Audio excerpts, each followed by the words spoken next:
Itulah nyudahnya koma. Akhirnya kes ditangguhkan. Satu keputusan yang memang tak dijangka. Sebab orang memang dah kata dah hari ni final. Sama ada A atau B lah keputusannya. Rupanya C ditangguhkan.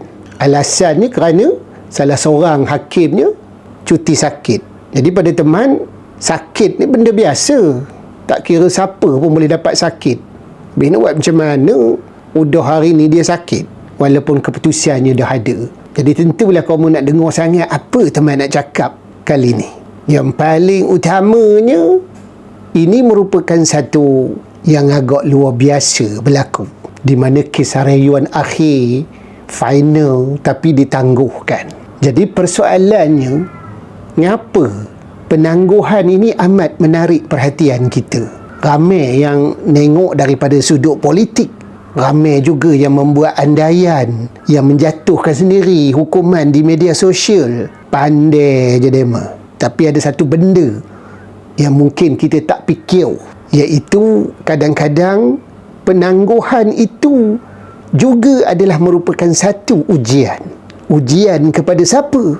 Ujian kepada tertuduh, ujian kepada penyokong, dan juga ujian kepada musuh-musuhnya yang mungkin hari ini nak merayakan kejatuhannya, nak meraihkan kejatuhannya. Nyudahnya ditangguhkan, ambil koma. Cuma dalam psikologi, penangguhan ini adalah merupakan satu tekanan yang paling besar kepada manusia. Kita kalau apa pun, kalau boleh tak nak tangguh. Kecuali Roger, kita cuba nak nangguh saja.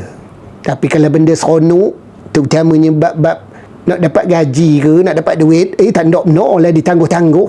Jadi maksudnya menunggu tanpa mengetahui apakah pengakhirannya boleh jadi lebih menyeksakan daripada hari ni keluar betul-betul keputusannya.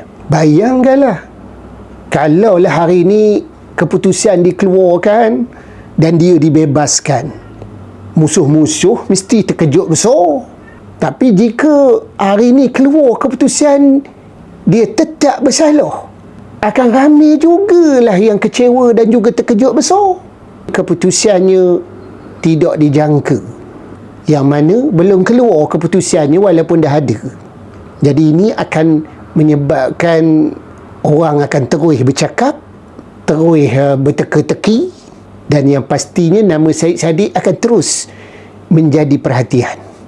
Jadi inilah yang dikatakan ujian. Ujian takdir, iaitu satu episod panjang, dan ujian juga kepada kita yang menengoknya. Sebab tu dalam hidup ini kita jangan sombong.